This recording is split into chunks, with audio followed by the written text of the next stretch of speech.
Renewal of the covenant. These are the terms of the covenant the Lord commanded Moses to make with the Israelites in Moab, in addition to the covenant he had made with them at Horeb. Moses summoned all the Israelites and said to them, "Your eyes have seen all that the Lord did in Egypt to Pharaoh, to all his officials and to all his land. With your own eyes you saw those great trials, those miraculous signs and great wonders. But to this day the Lord has not given you a mind that understands, or eyes that see, or ears that hear. During the 40 years that I led you through the desert, your clothes did not wear out, nor did the sandals on your feet. You ate no bread and drank no wine or other fermented drink. I did this so that you might know that I am the Lord your God. When you reached this place, Sihon king of Heshbon and Og king of Bashan came out to fight against us, but we defeated them. We took their land and gave it as an inheritance to the Reubenites, the Gadites and the half-tribe of Manasseh. Carefully follow the terms of this covenant, so that you may prosper in everything you do.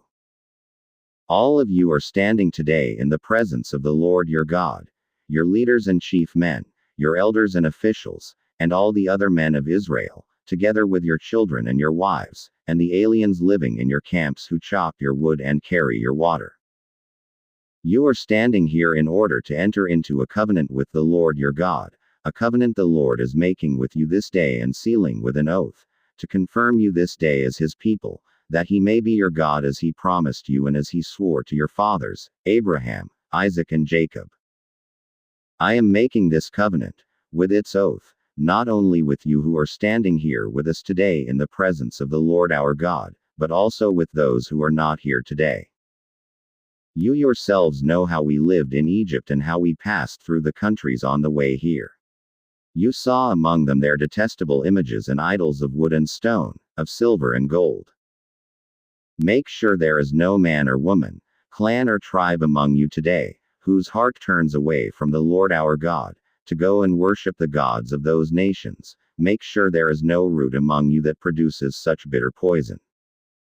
When such a person hears the words of this oath, he invokes a blessing on himself, and therefore thinks, I will be safe, even though I persist in going my own way. This will bring disaster on the watered land as well as the dry. The Lord will never be willing to forgive him. His wrath and zeal will burn against that man. All the curses written in this book will fall upon him, and the Lord will blot out his name from under heaven. The Lord will single him out from all the tribes of Israel for disaster, according to all the curses of the covenant written in this book of the law. Your children who follow you in later generations and foreigners who come from distant lands will see the calamities that have fallen on the land and the diseases with which the Lord has afflicted it. The whole land will be a burning waste of salt and sulfur, nothing planted, nothing sprouting, no vegetation growing on it. It will be like the destruction of Sodom and Gomorrah, Admah and Zeboim, which the Lord overthrew in fierce anger. All the nations will ask, why has the Lord done this to this land?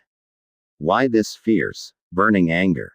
And the answer will be, it is because this people abandoned the covenant of the Lord, the God of their fathers, the covenant he made with them, when he brought them out of Egypt. They went off and worshipped other gods and bowed down to them, gods they did not know, gods he had not given them. Therefore the Lord's anger burned against this land, so that he brought on it all the curses written in this book.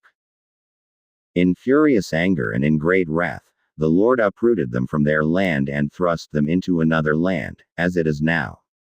The secret things belong to the Lord our God, but the things revealed belong to us and to our children forever, that we may follow all the words of this law.